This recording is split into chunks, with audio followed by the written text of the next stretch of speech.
Shalom Bapak Ibu, selamat hari Minggu, selamat datang kembali di hadirat Tuhan.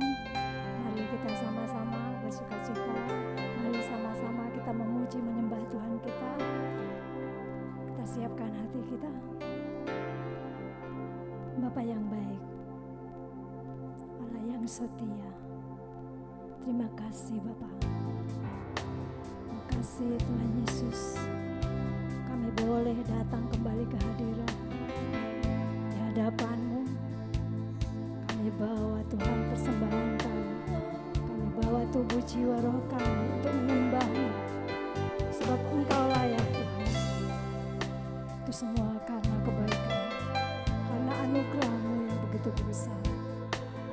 Izinkan kami kembali sama-sama datang ke hadapan-Mu. Ini jemaat-Mu ya Tuhan, seberapa kami yang ada, Engkau urapi kami semua Tuhan, agar layak memberikan persembahan kami di dalam nama-Mu. Biar semua puji-pujian kami, semua untuk memuliakan nama-Mu. Terima kasih Bapa, terima kasih Tuhan Yesus. Kami siap untuk memuji memuliakan nama-Mu, Allah yang Tuhan. Haleluya.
Boleh ada sebagaimana kami ada saat ini, itu karena anugerah-Mu, karena berkat-Mu yang begitu luar biasa.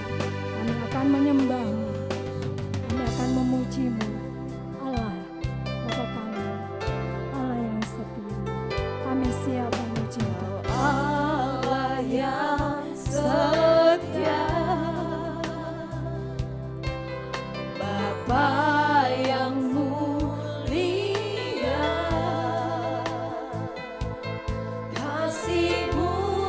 besar Tuhan, Kau pulihkan hidupku, Kaulah harapanku,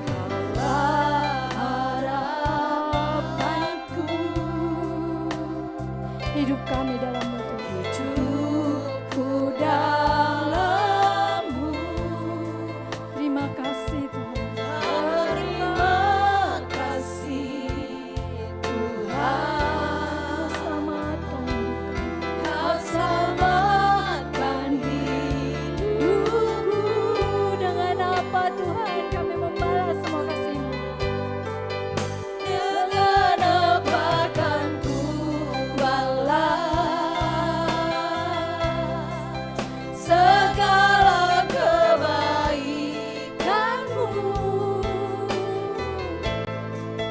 Segenap hatiku menyembah-Mu Yesus,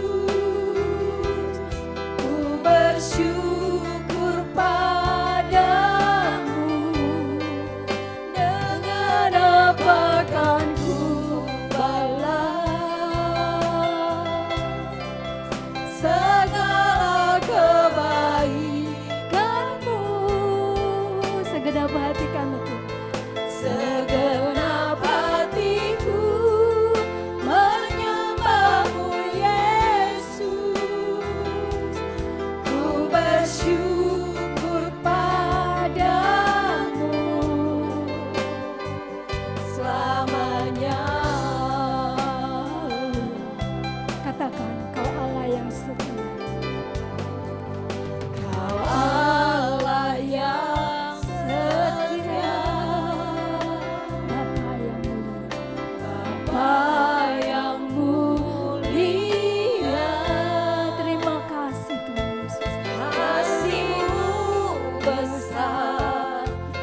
Tuhan, Kau pulihkan hidup kami.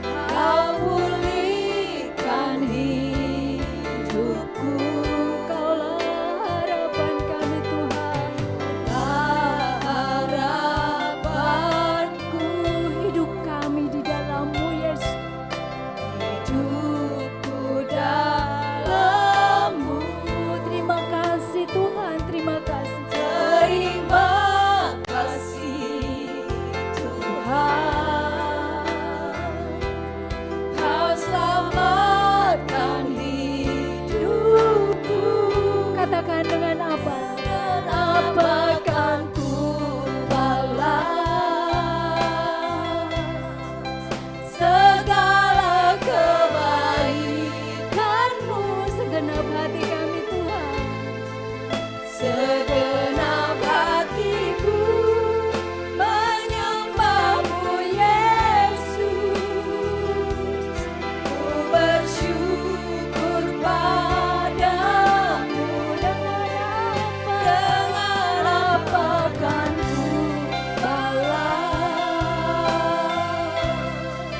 segala kebaikan-Mu. Segenap hatiku menyembah-Mu Yesus. Ku bersyukur padamu. Dengan apa kan ku balas. Mari kita sama-sama berdiri, kita puji Tuhan kita lebih lagi. segala kebaikan-Mu. Dengan segenap hati katakan. Segenap hatiku menyembah-Mu Yesus. Ku bersyukur padamu. Dengan apa kan ku balas segala kebaikan-Mu. Segenap hatiku menyembah-Mu Yesus. Ku bersyukur padamu. Katakan dengan apa kan ku balas segala kebaikan-Mu. Segenap hatiku menyembah-Mu Yesus. Ku bersyukur padamu. Katakan lebih lagi, dengan apa kan ku balas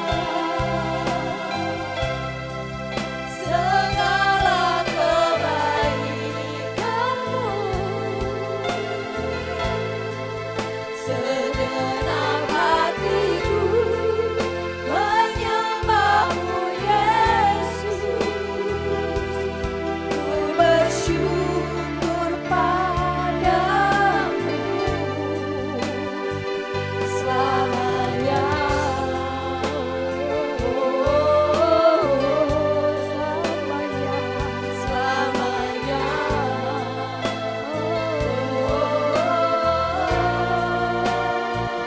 Selamanya.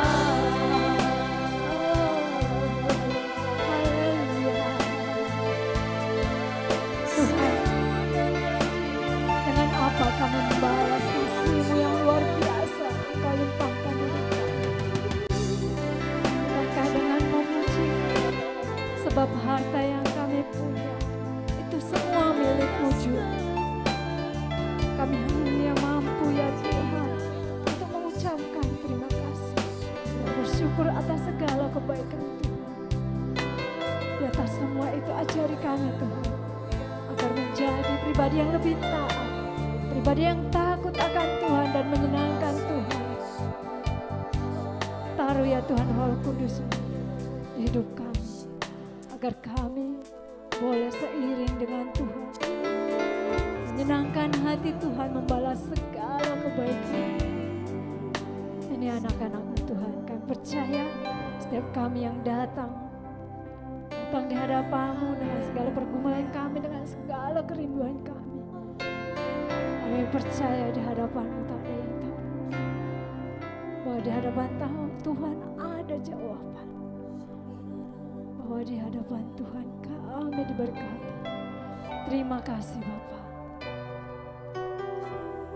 Ibadah kami dari awal pertengahan hingga akhir, biarlah Tuhan yang memberkati. Biar semua buat hormat kemuliaan Tuhan. Dan kami siap untuk memuji memuliakan Tuhan.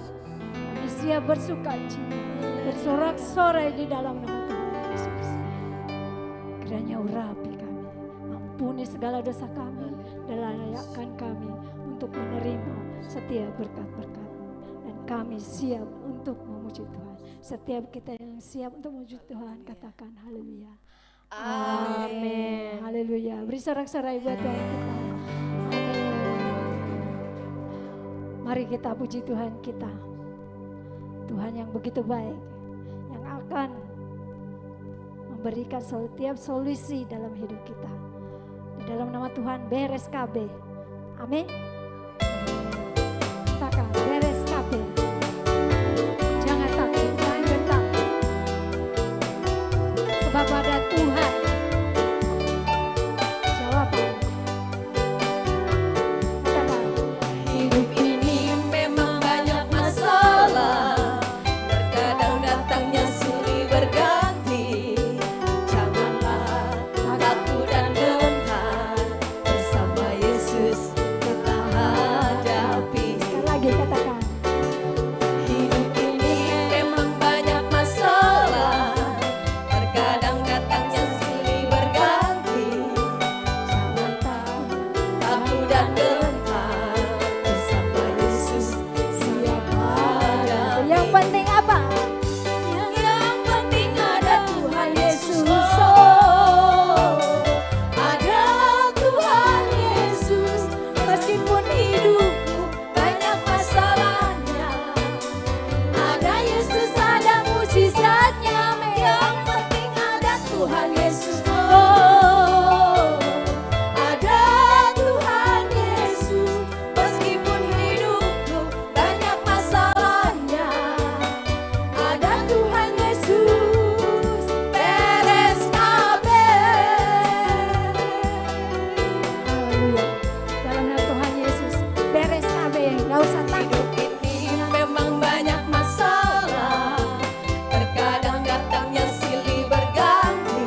dalam nama Tuhan Yesus semua ada masalahnya pasti ada solusinya. Semua beres di hadapannya. Amin.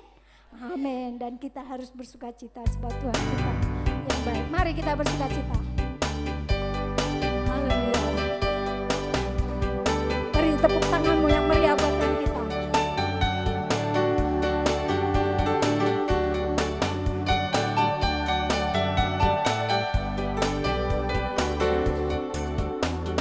Mari kita bersukaria, karena ini hari bahagia. Kita berkumpul jadi satu, puji Tuhan semesta itu. Haleluya. Tepuk tangan, wajah berseri, hilangkanlah hati yang sedih. Bukankah Yesus berkata damai yang diberikan? Mari kita bersukaria, Mari kita bersukaria. mari kita bersukaria, karena ini hari bahagia. Kita berkumpul jadi satu, puji Tuhan semesta itu. Haleluya. Tepuk tangan, wajah berseri, hilangkanlah hati yang sedih. Bukankah Yesus berkata damai yang diberikan? Mari kita bersukaria, Damai yang Dia berikan. damai yang Dia berikan sangat besar. Haleluya. Damai yang jadikan hati gemar. Tuhan beserta. Selama Tuhan besertaku sepanjang jalanku, ku harap padanya Yesus Tuhan. Mari kita bersukaria. Mari kita bersukaria, karena ini hari bahagia. Kita berkumpul jadi satu, puji Tuhan semesta itu. Tepuk tangan, wajah berseri, hilangkanlah hati yang sedih. Bukankah Yesus berkata damai yang diberikan? Mari kita bersukaria, Damai yang Dia berikan. damai yang Dia berikan sangat besar. Damai yang jadikan hati gemar. Selama Tuhan besertaku sepanjang jalanku, ku serah padanya Yesus Tuhan. Serah. Ku serah padanya Yesus Tuhan. Katakan sekali lagi. Ku harap padanya Yesus Tuhan. Haleluya.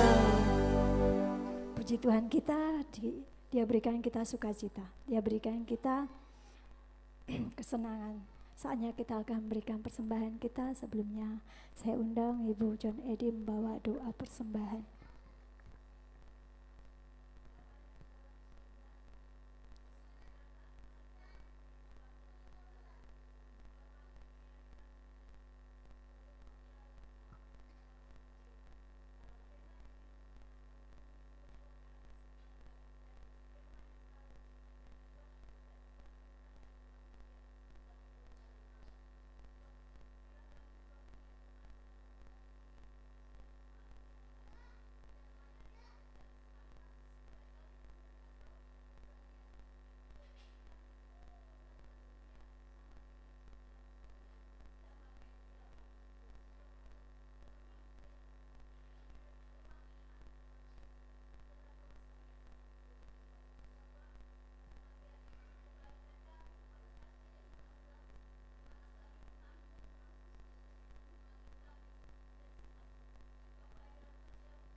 Tuangkan lagu pujian, tinggikan namamu. Yesus kekasih jiwaku, Yesus kekasih jiwaku, sungguh ku percaya padamu, karena kasih-Mu padaku tak tebus dosaku. Dari terbitnya matahari dan sampai terbenamnya, tuangkan lagu pujian, tinggikan namamu. dengan gendang, Dengan gendang ku puji dengan kecapi. Oh, ku bernyanyi, haleluya Yesus kekasihku. dengan gendang, Dengan gendang ku puji dengan kecapi. Oh, ku bernyanyi, haleluya Yesus kekasihku.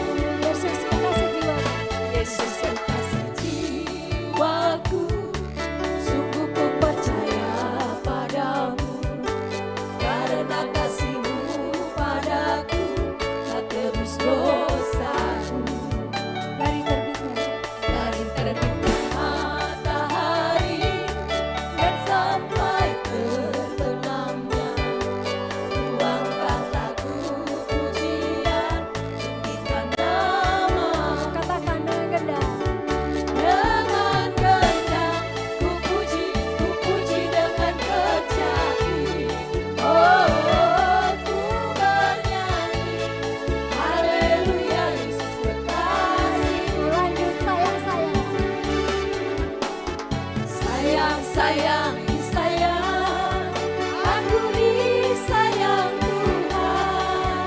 Aku diangkat jadi anaknya, aku disayang Tuhan. sayang-sayang, Sayang, sayang, saya udah cuma berdiri, kita puji Tuhan Aku kalau lagi. disayang Tuhan, aku diangkat jadi anaknya, aku disayang Tuhan. Angkat, katakan glory, Glory, glory, haleluya.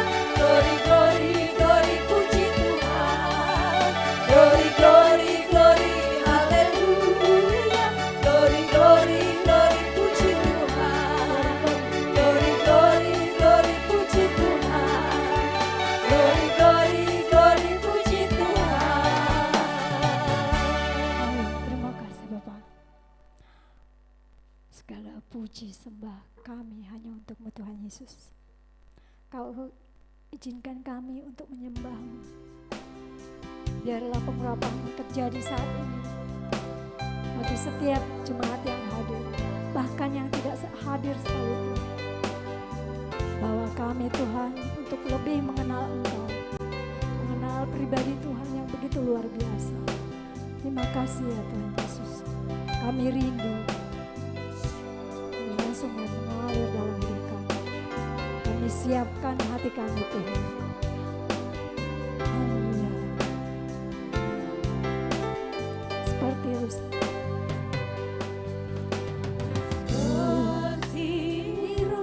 Rasa rindu sungaimu, jiwaku rindu Engkau. Kaulah Tuhan asa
jiwa kami rindu kepadamu Tuhan.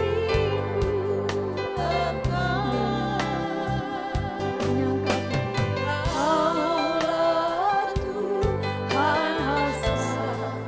Hatiku rindu menyembah Yesus.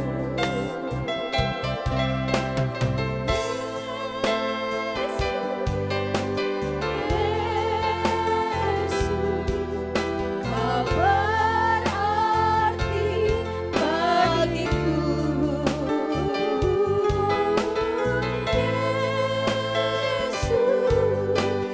Yesus, Kau segalanya bagiku. Yesus, Yesus.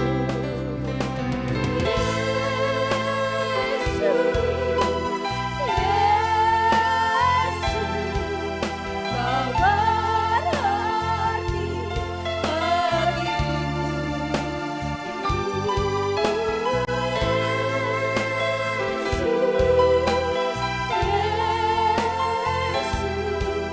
Kau segalanya bagiku. Kau segalanya bagiku. Kau segalanya bagiku. Waktu dengan tepat untuk kita akan Biarlah pujian kami Tuhan, biarlah pujian kami boleh menyenangkan hati-Mu. Terima kasih buat sukacita Tuhan yang luar biasa yang Tuhan limpahkan atas kehidupan kami. Pada siang hari ini Tuhan kami boleh memuji Tuhan, kami boleh mengagungkan nama-Mu Tuhan. Dan biarlah pujian kami boleh berbau harum di hadapan Tuhan. Sebentar kami akan siapkan hati untuk kami menerima kebenaran firman-Mu. Kami buka hati kami buka telinga kami Tuhan untuk kami mengerti akan setiap kebenaran firman-Mu pagi hari ini. Dan biarlah hidup kami menghidupi akan setiap firman-Mu dan kehendak-Mu dalam kehidupan kami. Sehingga kami boleh menjadi anak-anak Tuhan yang dewasa dalam Tuhan. Hidup kami semakin hari semakin dibentuk menjadi bejana yang indah di hadapan-Mu. Terima kasih Bapa, kami siap mendengar dan terlebih itu kami boleh melakukannya dalam kehidupan kami sehari-hari. Roh Kudus tolong kami, mampukan setiap kami untuk kami menjadi pelaku-pelaku firman-Mu. Hanya di dalam nama Tuhan Yesus kami berdoa dan mengucap syukur. Haleluya. Amin. Silakan duduk Bapak Ibu Saudara. Shalom. Haleluya. Kita akan kembali belajar firman Tuhan.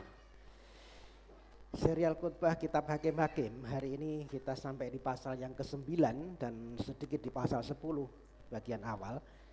Kita buka Hakim-Hakim pasal 9. Tentunya tidak kita baca semua karena waktu saudara, saya mohon untuk dibacakan di dalam kitab Hakim-Hakim pasal 9 ayatnya yang 1 sampai dengan 6 saja. Nanti yang lain kita sambil belajar bersama-sama.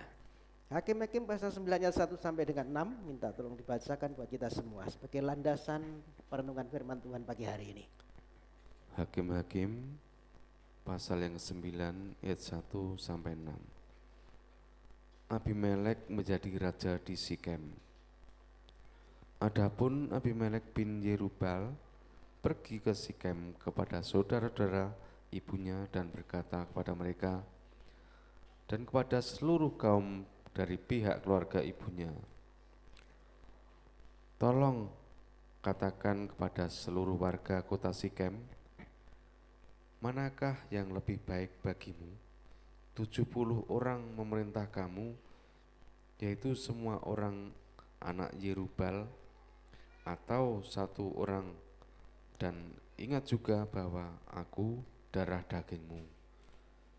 Lalu saudara-saudara ibunya mengatakan hal ihwalnya kepada seluruh warga kota Sikem, maka condonglah hati orang-orang itu untuk mengikuti Abimelek, sebab kata mereka, memang ia saudara kita. Sesudah itu mereka memberikan kepadanya 70 uang perak dari kuil Baal Berit. Lalu Abimelek memberi perak itu sebagai upah kepada petualang-petualang dan orang-orang nekat supaya mengikut dia. Ia pergi ke rumah ayahnya di Ofra, lalu membunuh saudara-saudaranya, anak-anak Yerubal 70 orang di atas satu batu, tetapi Yotam, anak bungsu Yerubal, tinggal hidup karena ia menyembunyikan diri. Kemudian berkumpullah seluruh warga kota Sikem, seluruh Bet Milo. Mereka pergi menobatkan Abimelek menjadi raja dekat pohon di Tarbantin, di tugu peringatan yang di Sikem. Ya, sampai Amin. di situ. Saudara, hari ini judul khotbah kita kebaikan Tuhan di balik kekacauan. Ya. Saudara, semakin jauh kita belajar kitab Hakim-Hakim, nanti kita akan semakin lihat, ya, semakin jelas terlihat kemerosotan bangsa Israel, kemerosotan moral, kemerosotan iman dari bangsa Israel, saudara. Ya, kekuatan para hakim pun juga semakin turun, ya, hakim semakin lemah, ya, tidak lagi konsisten, ya, tidak lagi tegas, tetapi justru hakimnya berkompromi, ya. Dan bangsa Israel akhirnya mengalami satu kekacauan, saudara. Ya, di tengah-tengah situasi kacau, pertanyaannya apakah Tuhan diam? Di tengah situasi-situasi yang kacau, yang nanti kita lihat apakah ada campur tangan Tuhan di dalamnya. Hari ini kita akan renungkan bersama-sama. Kalau kita mengingat kembali dari pasal awal, ya, sampai dengan pasal yang ke-8, ada satu pola yang terjadi, ya, saat umat Tuhan menjauh daripada Tuhan, ya, dia melupakan Tuhan, maka Tuhan kemudian mengirimkan bangsa lain. Ada bangsa lain yang Tuhan kirim untuk menindas bangsa Israel. Ya. Baru setelah bangsa Israel kemudian dia menjerit, dia kemudian berseru kepada Tuhan, akhirnya Tuhan bangkitkan hakim untuk menjadi pembebas. Tetapi saudara, di pasal yang ke-9 ada pola yang berbeda. Ya, Tuhan tidak mengirim bangsa lain, tidak menekan bangsa Israel dengan bangsa lain, ya, tetapi dengan bangsanya sendiri. Akan muncul satu tokoh namanya Abimelek. Abimelek ini siapa? Abimelek adalah anaknya Gideon. Ya, sebenarnya adalah masih kisah tentang Gideon, terusannya lanjutannya. Ya, Gideon setelah Gideon meninggal, ada Abimelek anak dari gundeknya, ya, anak dari perkawinan dengan gundeknya yang di Sikem, gitu ya. Nah, saudara, hari ini kita akan belajar ada beberapa poin yang harus kita cermati, dan ini mungkin jadi pembelajaran buat kita semua. Amin. Yang bisa belajar katakan amin. Ya, angkat tangan katakan amin. Ya, kita sama-sama belajar firman Tuhan hari ini. Yang pertama, kalau kita membaca tadi ayat awal, ayat 1 sampai dengan 6, itu ada satu ambisi. Ambisi jahat dari Abimelek. Ya, nama Abimelek menjadi satu peran utama di pasal ini. Kita tadi bisa melihat Abimelek punya satu ambisi untuk jadi apa? Jadi raja. Kemudian ia mendatangi keluarga ibunya yang di Sikem, kemudian dia menyampaikan apa keinginannya ini kepada ibunya, tolong katakan kepada warga Sikem ini aku ingin jadi raja. Ya, tadi disebutkan, ya, seolah-olah dia menempatkan warga Sikem ini menjadi yang paling atas, dia seolah-olah dia punya hubungan satu strategi yang baik, ya. Silakan tentukan sendiri mana yang lebih baik, 70 orang memerintah kamu atau 1 orang memerintah. Ya, kemudian dia mulai gunakan hubungan darah. Ya. Orang-orang Sikem, kamu lihat kan aku ini darah dagingnya Gideon. Kamu tahu kan Gideon itu adalah seorang pahlawan. Ya, dia yang membebaskan kamu dari orang Midian, gitu ya. Kemudian, ya, namaku saja Abimelek. Artinya ayahku adalah seorang raja, gitu ya. Ayahku adalah seorang raja. Jadi saya ini punya kualifikasi untuk jadi pemimpin, gitu ya. Kan ayahku raja. Ya, kemudian dia juga pergunakan keturunan, ya. Orang-orang ibunya ini ternyata orang Sikem. Ya, bukankah aku juga darah dagingmu? Ya, kalau 1 orang memerintah dan aku adalah darah dagingmu, jadi biarkan aku memerintah ya daripada 70 orang. Anak Gideon memerintah kamu ya. Jadi akhirnya orang-orang Sikem ada kecenderungan ya, dia condong untuk mendukung Abimelek ini menjadi raja, saudara. Nah, saudara, kalau kita mau ingat kembali di pasal 8 sebenarnya ini menyalahi ya, di akhir hidupnya ya ketika Gideon setelah selesai perang dengan Midian, orang-orang ini akan menobatkan Gideon menjadi raja, tetapi Gideon berkata begini ya, aku tidak akan memerintah kamu, pasal 8 ayat 23 ya, aku tidak akan memerintah kamu dan juga anak-anakku ya tidak akan memerintah kamu, tetapi Tuhan yang akan memerintah kamu. Jadi sebenarnya Israel menjadi negara yang teokrasi, pusatnya Tuhan, tidak ada raja, tetapi Tuhan yang jadi raja. Nah, tetapi orang-orang Sikem ini berusaha untuk menggantikan posisi Tuhan sebagai raja, diganti dengan manusia. Seharusnya Tuhan yang jadi raja digantikan posisinya oleh seorang manusia, dan Abimelek ini dia mungkin jadi kandidatnya untuk menggantikan posisinya Tuhan, jadi raja. Nah, saudara, natur dosa adalah menggantikan Tuhan sebagai raja di hati kita dengan sesuatu yang lain. Ini yang penting, yang harus kita ingat, saudara. Jadi naturnya dosa atau sifatnya dosa itu adalah menggantikan Tuhan yang jadi raja di dalam hati kita dengan sesuatu yang lain. Jadi dosa itu bukan hanya perkara melanggar aturan, saudara, tetapi tentang hati yang mencintai sesuatu lebih daripada Tuhan. Ya, ketika kita sudah mencintai sesuatu lebih daripada kita mencintai Tuhan, ini dosa. Dosa bukan hanya tentang perilaku yang bertentangan dengan kebenaran firman Tuhan, tetapi sikap hati yang memilih untuk mempercayai diri sendiri dan menjadikan diri sendiri sebagai pusatnya, ini dosa. Ketika kita sudah berpaling daripada pergantian fokus, sama seperti Gideon ya, dari Tuhan kepada diri sendiri. Nah, saudara, kalau kita melihat untuk mencapai ambisinya, Abimelek ini dia melakukan suatu tindakan yang sangat keji, saudara. Tadi sudah kita baca ya, kita dengar sama-sama. Dia membunuh 70 anak dari ayahnya, anak Gideon. Ya, ada satu yang lolos namanya Yotam. Ya, tadi disebutkan namanya Yotam lolos, tetapi berarti 69 yang dibunuh, dibantai dengan keji oleh Al-Gujusnya di atas satu batu, disebutkan tadi ya. Ya, supaya tidak ada persaingan, mungkin begitu kan. Jadi yang menjadi saingannya dibunuh semua. Dia mengupah pembunuh bayaran ya, Al-Guju dengan 70 uang perak demi 70 anak Gideon, anak Yerubbaal tadi ya. Ada satu yang lolos. Demi ambisinya Abimelek ini menghalalkan segala cara. Nah, saudara, ambisi hati kita seringkali menunjukkan siapa yang jadi Tuhan atas hidup kita. Saya ulang, ambisi hati kita seringkali menunjukkan siapa yang jadi Tuhan di dalam hati kita. Apa yang selama ini jadi fokus hidup kita, kalau itu uang, apakah itu uang? Sehingga demi uang kita mau melakukan apa saja, kita berambisi demi uang kita melakukan apa saja. Banyak orang ya demi uang dia berambisi, ya akhirnya merampok, akhirnya membunuh, akhirnya mencuri, akhirnya korupsi, akhirnya menipu karena ambisi, saudara.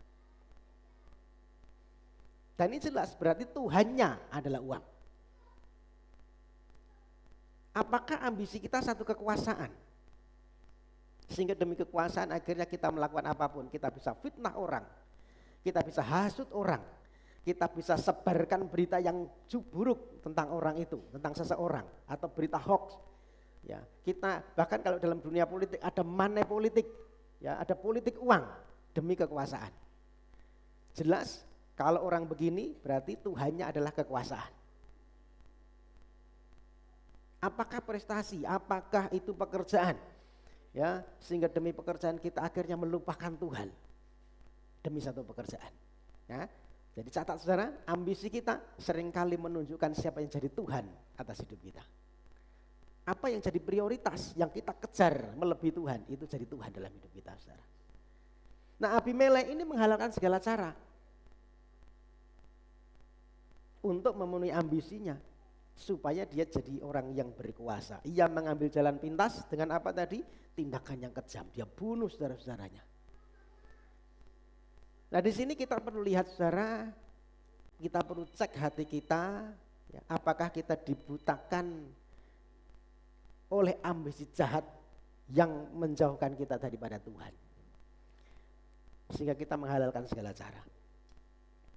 Saudara, kalau kita bicara tentang ambisi tidak salah sebenarnya. Ambisi itu bukan sesuatu yang negatif, saudara. Kita perlu ambisi untuk bisa berhasil. Ya, kita punya usaha, kita harus punya ambisi untuk terus naik, untuk berhasil. Ya, bukan salah. Tetapi yang ambisi yang tidak sehat adalah kalau ambisi itu sudah menjadi satu yang ambisius, ya, berlebihan dan sifatnya berpusat pada diri sendiri sehingga membuat seseorang menjadi gelap mata. Seseorang akhirnya menghalalkan segala macam cara untuk mencapainya. Ini yang tidak baik. Ambisi bukan salah, tetapi ambisius yang berlebihan, yang pusatnya kepada diri sendiri sehingga menghalalkan segala cara itu jadi salah, saudara. Sama seperti yang dilakukan Abimelekh. Nah saudara, hidup kita ini sudah jadi milik Tuhan. Hidup yang sudah jadi milik Tuhan harus diabdikan sepenuhnya untuk Tuhan. Amin. Ambisi pribadi kita pun harus tunduk kepada Tuhan. Pusatnya kepada Tuhan, bukan lagi kehendakku. Ya, tetapi pusatnya adalah kehendak Tuhan. Bukan lagi kepada pemuasan nafsu pribadi kita, tetapi kepada Tuhan. Apa yang menjadi kehendak Tuhan? 1 Petrus pasal 4 ayat yang kedua. Supaya waktu yang sisa jangan kamu pergunakan menurut keinginan manusia, tetapi menurut kehendak Allah. Jadi kita harus mempergunakan waktu yang ada ini untuk menuruti, bukan untuk menuruti ambisi kita yang jahat, tetapi untuk menuruti kehendak Allah. Amin. Kita harus menggunakan waktu yang ada dengan sebaik-baiknya. Untuk apa? Menuruti kehendak Tuhan. Saudara bicara tentang waktu, ada waktu yang berulang. Ya, waktu kronos, ada waktu yang bisa kita ulangi. Ya, hari ini kita ibadah, minggu depan kita ibadah. Hari Minggu kita ibadah, artinya waktu yang bisa berulang dan kita bisa melakukan, kita ulangi. Ya. Hari ini kita bangun jam 3 atau jam 4 kemudian pergi melakukan pekerjaan kita, besok demikian, itu yang berulang.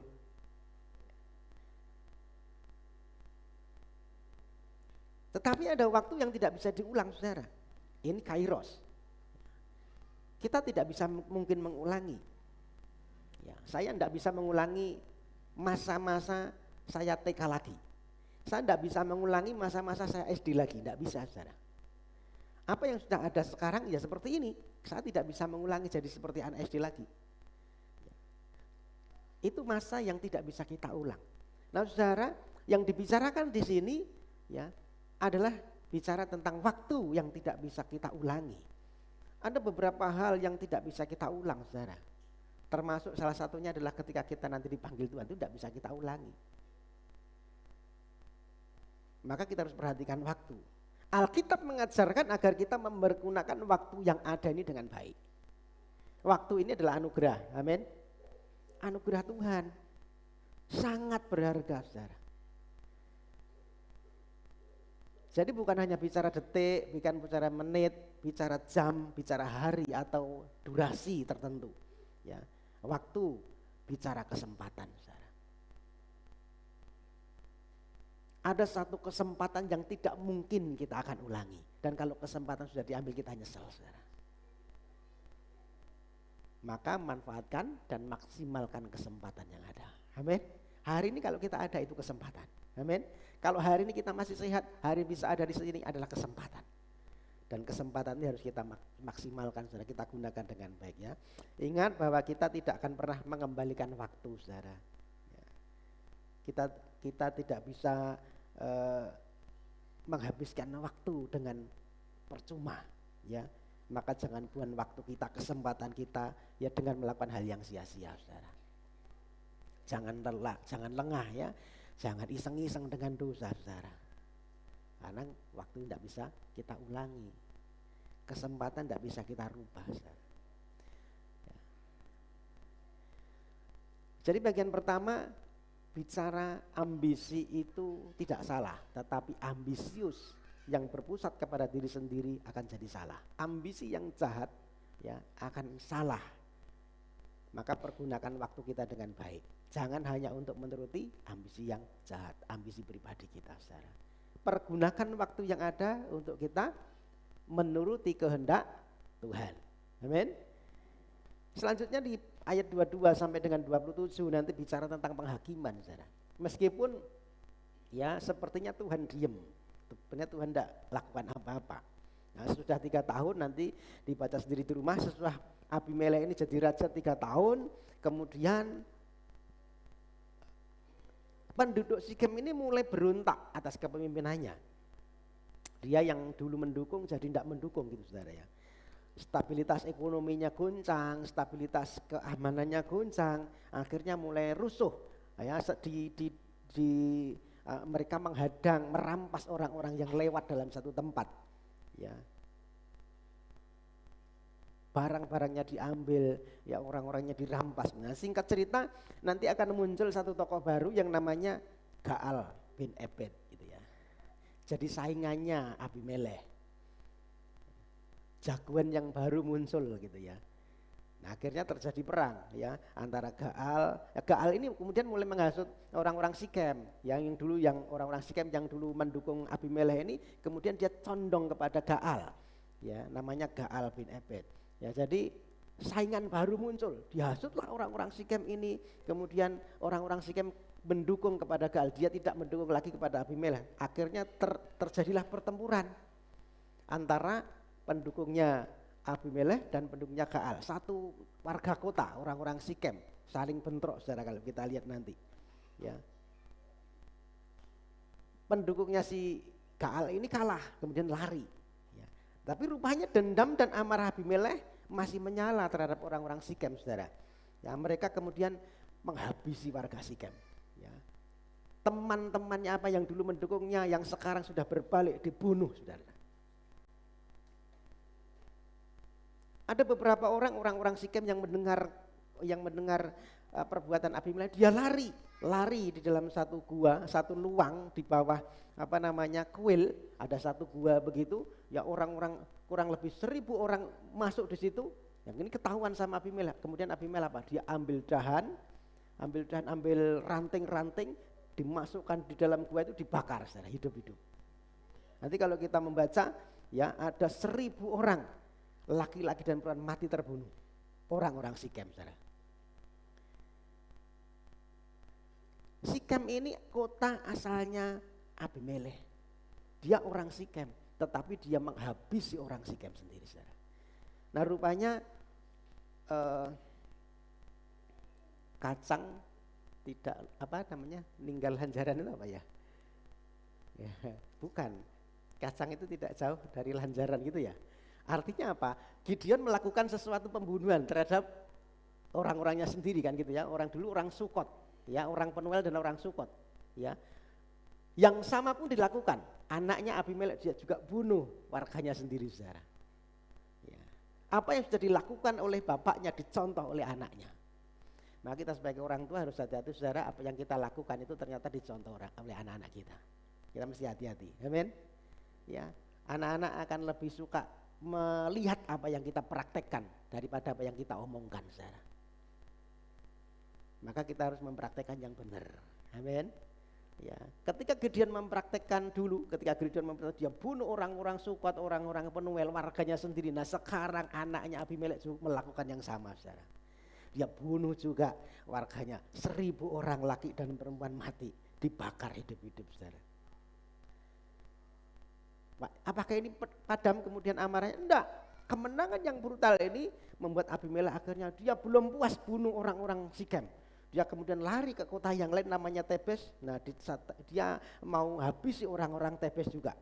Tetapi di situ justru ada satu peristiwa aneh terjadi, saudara. Ya. Ketika Abimelek masuk ke Tebes, di situ kemudian ada seorang perempuan. Dia jatuhkan dari menara. Ada batu yang dijatuhkan dari menara dan tertimpa di kepalanya Abimelek. Abimelek pecah batu kepalanya. Nanti dibaca sendiri ya. Ada seorang perempuan, tidak disebut nama perempuan ini ya, sama seperti kisahnya dulu, ada seorang perempuan namanya Yael ya, yang membunuh Sisera gitu ya. Ya ini sama. Kisahnya terulang kembali tetapi kepada Abimelekh. Abimelekh ditimpa batu kepalanya dan kepalanya pecah.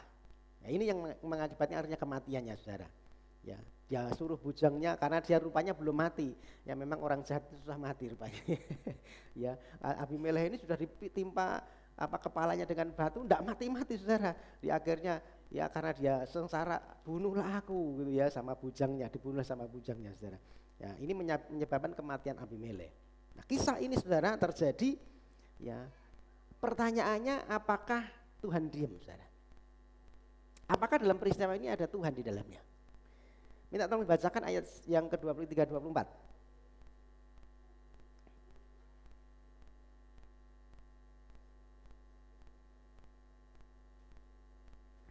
Hakim-Hakim Pasal 9 ayat 23 24. pasal 9 ayat 22 sampai 24. 23, Pak. 23 24 dua ayat saja. 23 24. Maka Allah membangkitkan semangat jahat di antara Abimelekh dan warga kota Sikem, sehingga warga kota Sikem itu menjadi tidak setia kepada Abimelekh, supaya kekerasan terhadap ke-70 anak Yerubal dibalaskan dan darah mereka ditimpakan kepada Abimelekh, Iya. saudara mereka yang telah membunuh mereka, dan kepada warga kota Sikem yang membantu dia membunuh saudara-saudaranya itu. Ya. Amin. Amin. Ya, jadi siapa yang membangkitkan semangat yang jahat? Allah membangkitkan semangat yang jahat kepada orang-orang Sikem. Ada peran Tuhan ternyata. Tuhan sendiri yang membangkitkan orang-orang untuk melawan Abimelekh, saudara. Penulis kitab Hakim-Hakim menunjukkan kepada kita bahwa Allah yang membangkitkan semangat jahat sehingga terjadilah bentrok antara Abimelekh dengan orang-orang Sikem. Dia, Allah yang sepenuhnya mengendalikan segala sesuatu atas satu cerita, saudara. Nah, seringkali kita juga merasa bahwa Tuhan tidak hadir ya. Ketika kita mengalami sesuatu, kita mungkin Tuhan tidak ada ini, Tuhan tidak hadir. Dalam situasi sulit kehidupan kita, sepertinya Tuhan kok diam aja. Tetapi ya ini hari ini kita ditunjukkan bahwa kita harus meneliti kembali apa yang Alkitab nyatakan. Tuhan yang sepertinya tidak terlihat tetapi dia tetap terlibat. Amin. Tuhan yang sepertinya tidak terlihat tetapi Tuhan tetap terlibat, saudara. Dalam kisah Abimelekh, penghakiman Allah terjadi meskipun tak terlihat penghakimannya. Ya, sebagaimana kita saksikan Abimelekh hancur ya oleh orang-orang Sikem dan orang-orang Tebes, ya kita mendapati sesungguhnya bahwa kejahatan itu akan saling menghancurkan, saudara. Jadi tidak ada kejahatan yang bertahan lama, kejahatan akan dihancurkan oleh kejahatan itu sendiri. Nah, Allah seringkali menghakimi orang jahat dengan cara seperti ini. Dia munculkan kejahatan yang lain untuk menghakimi orang jahat, saudara. Ya, tetapi jangan kita punya persepsi bahwa Tuhan mencipta kejahatan, tidak ya. Tetapi Tuhan seringkali memakai kejahatan untuk menghakimi satu kejahatan. Tuhan seringkali memakai satu kejahatan untuk menghancurkan kejahatan yang lain. Itu mulanya, saudara. Jadi kita tidak usah pusing kalau ada orang-orang jahat di luar kita, biarin aja. Ya, sudah biarin aja, nanti Tuhan yang kerja. Orang yang jahat pasti dihancurkan oleh yang jahat, saudara. Ya, polanya begitu. Maka kita lakukan benar aja. Kalau kita sudah benar, tidak usah pusing dengan orang-orang yang jahat sama kita. Biarin, doakan aja. Ya biar Tuhan yang bekerja. Nanti orang yang jahat ini pasti Tuhan menghancurkan dengan kejahatan yang lain. Itu polanya Tuhan. Ya. Jadi ada sebab akibat di sini. Ya. Kematian Abimelekh terjadi karena Allah membalaskan kejahatan 70 orang yang dibantai. Ya. Dan ini adalah penghukuman daripada Tuhan. Ya, ayat kalau kita melihat di ayat yang ke-56, demikianlah Hakim-Hakim pasal 9:56, demikianlah Allah membalaskan kejahatan yang dilakukan oleh Abimelek kepada ayahnya, yaitu pembunuhan atas ke-70 saudaranya. Juga segala kejahatan orang-orang Sikem ditimpakan kembali oleh Allah kepada kepala mereka sendiri. Demikianlah kutuk Yotam bin Yerubbaal mengenai mereka. Ya, jadi semua ini adalah satu penghukuman yang Tuhan kirimkan buat Abimelek. Yang menjadi respon kita, ya, jangan main-main dengan dosa, saudara. Jangan main-main dengan kejahatan. Ya. Cepat atau lambat yang namanya dosa, ya, pasti akan menerima ganjarannya. Ya.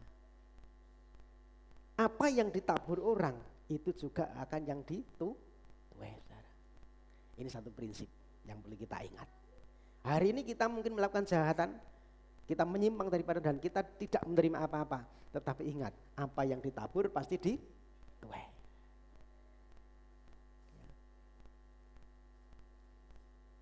Tidak ada satupun yang bisa lolos dari akibat dosa, saudara. Meskipun sepertinya nyaman, sepertinya tidak ada yang tahu. Tetapi penghakiman yang tidak terlihat ini akan muncul, saudara. Tuhan akan kirimkan. Apa yang kita tabur itu yang nanti kita tuai. Ganjarannya Tuhan pasti tiba, tinggal tunggu waktunya, tinggal tunggu caranya Tuhan bagaimana. Nah, maka segeralah kalau hari ini kita menyadari kita berbuat dosa, segera bertobat. Amin. Segera bertobat, saudara. Minta ampun sama Tuhan. Jangan pernah keras hati. Ya, renungan tadi pagi, jangan keraskan hati.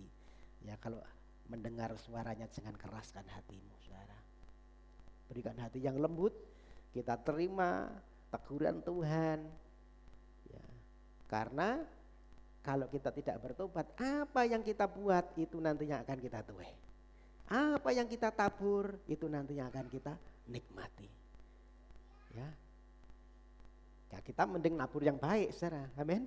Tabur yang baik, tabur dalam kebenaran, maka kita akan terima kebaikan dan kebenaran. Kalau kita nabur jahat, kita nabur dosa, ya menuainya tidak enak, saudara.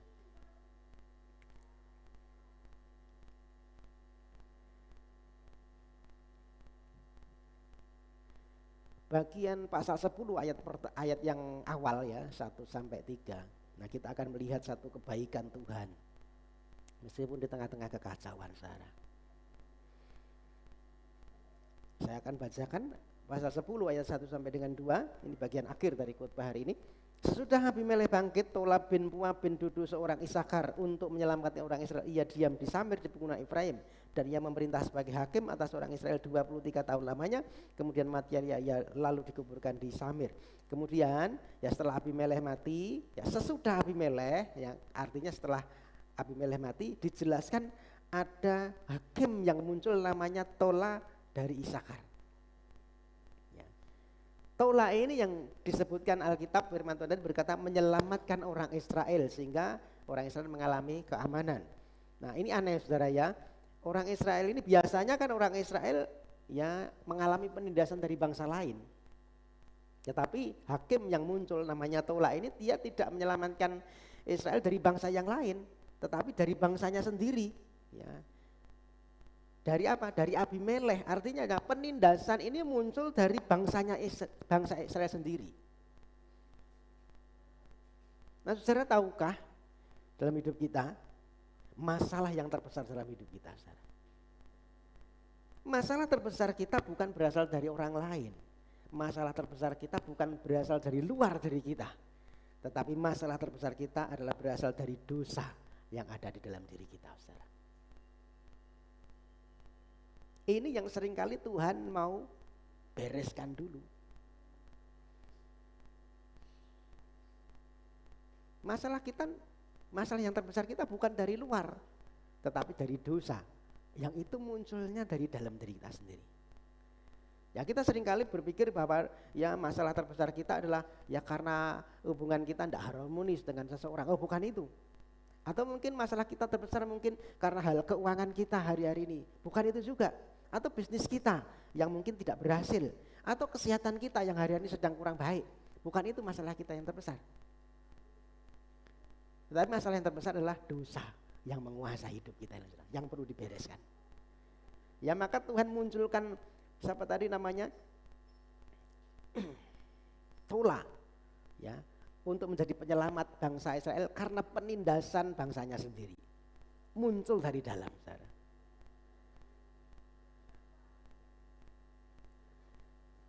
Ya, kita ngalami masalah yang dari luar dan kita ingin Tuhan membebaskan kita, memulihkan kita, ya.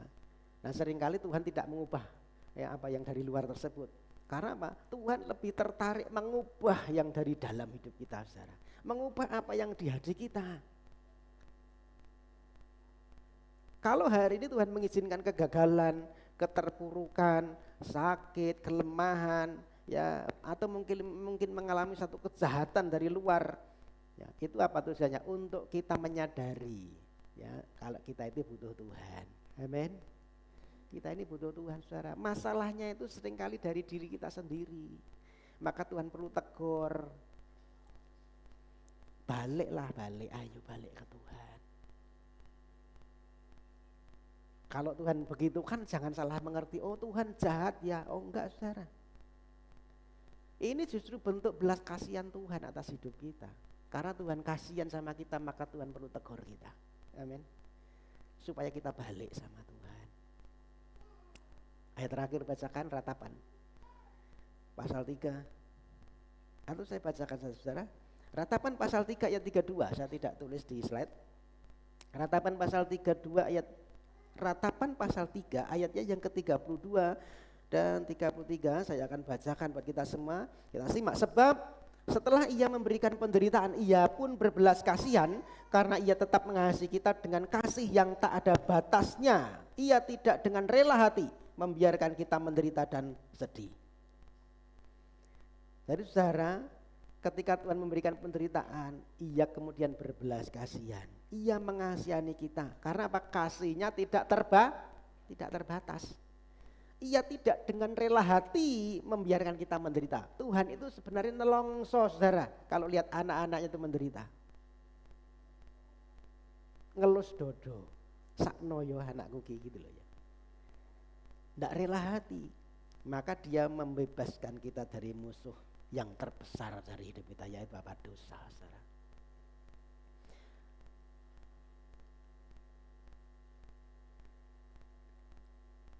Dia memberikan hakim yang sempurna, juru selamat yang penuh kasih, raja yang adil, yaitu Yesus Kristus. Sang hakim yang sempurna itu membebaskan manusia dari musuh terbesarnya, yaitu dosa. Amin. Saudara, cerita Abimelekh ini memberikan satu perbedaan yang sangat kontras antara Abimelekh dengan Yesus, saudara. Kalau Abimelekh menyusun rencana untuk dia jadi raja, bagaimana dia jadi raja, tetapi Yesus berbeda. Yesus itu raja di atas segala raja, dia harus meninggalkan kedudukannya sebagai raja, harus turun ke dunia. Meninggalkan tahtanya yang di surga. Kalau Abimelekh dia tertarik untuk melayani dirinya sendiri, Yesus tidak melayani dirinya tetapi melayani saya dan saudara. Amin. Melayani kita semua. Kalau Abimelekh dia untuk jadi raja dia harus membunuh banyak orang, harus bersikap kejam, tetapi Yesus ya, dia justru mengorbankan dirinya demi kita, saudara.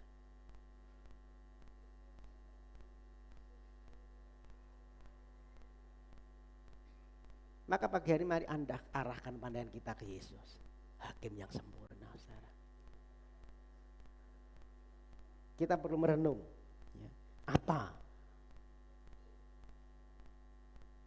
selama ini kita dibutakan oleh ambisi dari diri kita sendiri? Ambisi yang merusak, ambisi pribadi untuk membangun kerajaan kita sendiri. Atau justru kita semakin rindu memberi diri kita untuk pekerjaan Tuhan, melayani Tuhan. Bagaimana kita memandang penderitaan dan persoalan yang kita hadapi hari ini? Apakah kita menyalahkan Tuhan? Atau justru ini mengingatkan kita akan kebaikan Tuhan ya, yang tidak pernah meninggalkan kita, saudara. Seringkali saudara, manusia lama kita masih mendominasi. Dosa apa yang masih mengikat hidup kita hari ini? Kita butuh karunia Tuhan. Amin. Saya mohon Krisya bisa maju ke depan. Kris, untuk kita naikkan satu pujian. Ya. Kalau hari-hari ini kita masih ada dosa yang mengikat kita, ya mari kita arahkan ke salib Tuhan, pandang ke salib Tuhan. Kita butuh kasih karunia Tuhan untuk membebaskan kita, saudara. Hakim yang sempurna ini mampu membebaskan kita. Amin. Pandang selalu kepada salib Kristus. Ingatlah saudara, kasih karunia-Nya, kesetiaannya tidak pernah berubah, tidak pernah berkesudahan. Amin. Kita butuh Tuhan saudara. Ku rindu setiap waktu hidup di kebenaran,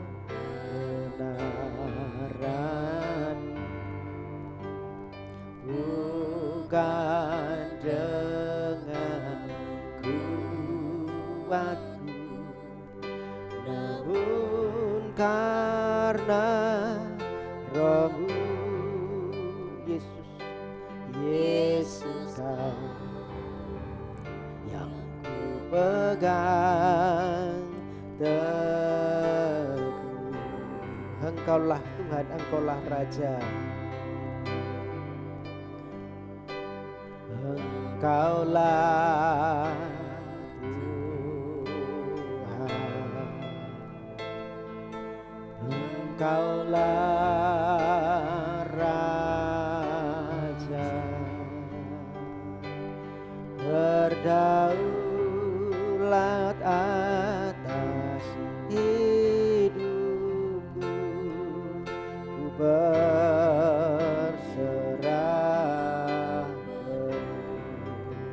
ku rindu setiap waktu. Kita bangkit berdiri. Ku rindu setiap waktu hidup di kebenaran, bukan dengan kuatku,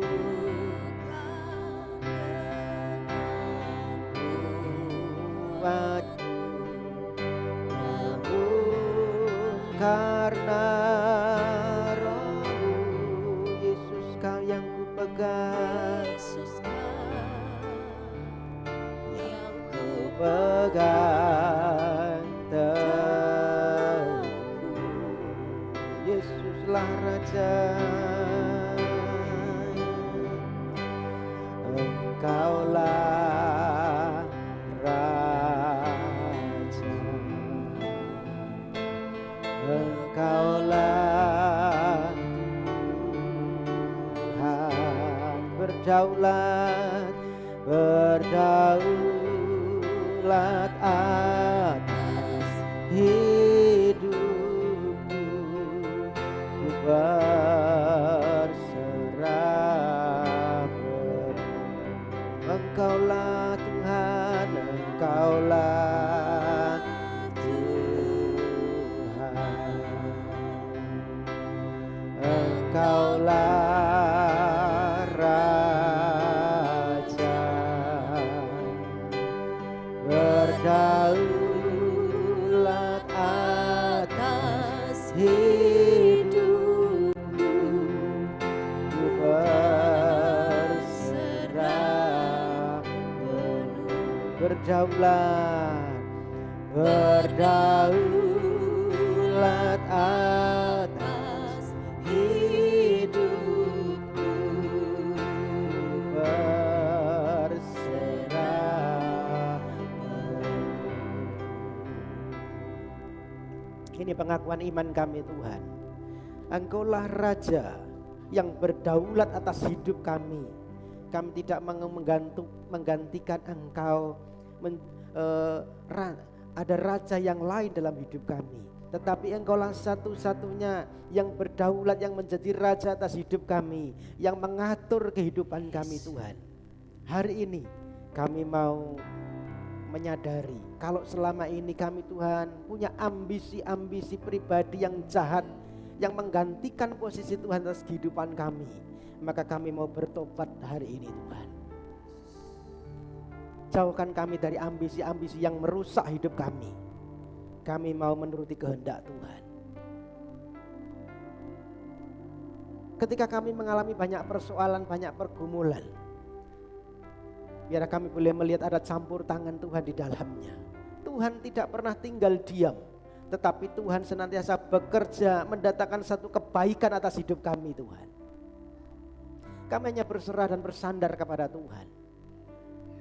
Kalau hari ini kami masih ada dosa yang mengikat kami, dosa yang membelenggu kami, yang mengikat kehidupan kami sehingga kami tidak bisa menyenangkan hati Tuhan, maka kami butuh kasih karunia Tuhan. Kami manusia lemah, kami terbatas Tuhan, butuh karunia, butuh belas kasihan Tuhan, sehingga kami mampu melepaskan segala keterikatan-keterikatan dosa kami yang mendukakan Engkau. Engkaulah hakim yang sempurna, yang sudah mati di kayu salib menggantikan kami. Dan biarlah karunia Tuhan, belas kasihan Tuhan tercurah atas kehidupan setiap kami Tuhan. Kami butuh Tuhan atas hidup kami. Berkati firman ini, biar firman ini tertanam di hati kami. Firman ini berakar, firman ini bertumbuh, dan firman ini berbuah. Hidup kami makin disempurnakan di hadapan Tuhan dan menyenangkan hati Tuhan. Setiap kami yang sudah menerimanya mampukan untuk menjadi pelaku. Roh Kudus yang memampukan kami Tuhan. Hidup kami diubahkan.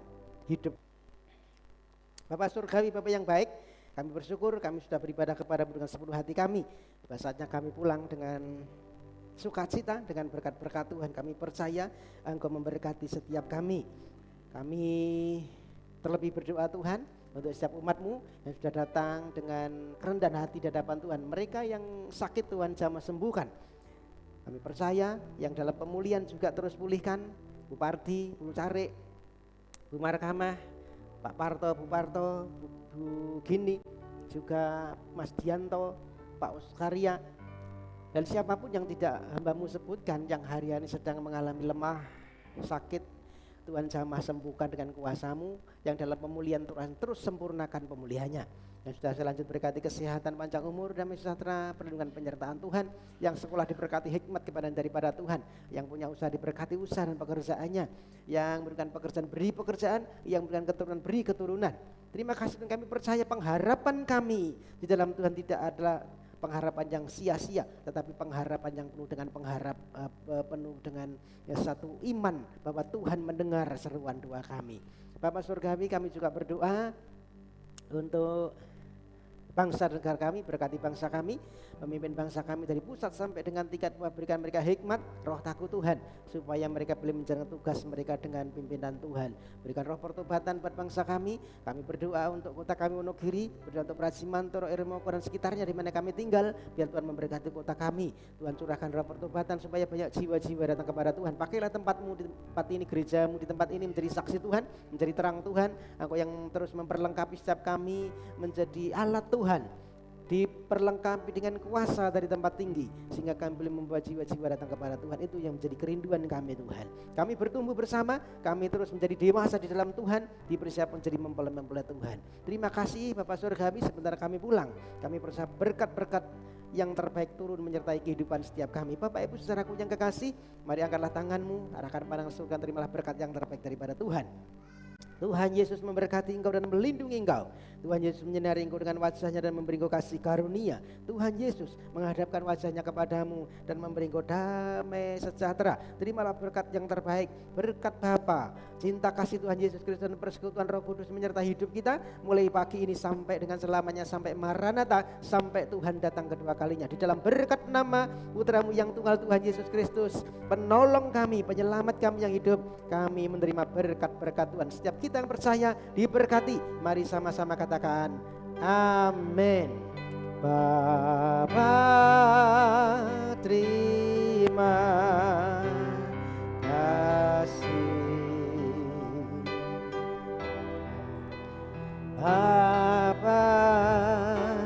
terima kasih.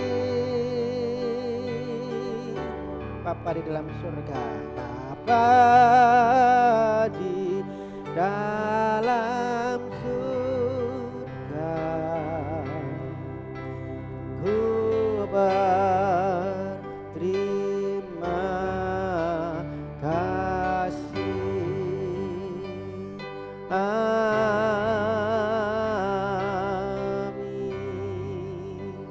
Selamat pulang, Tuhan Yesus memberkati.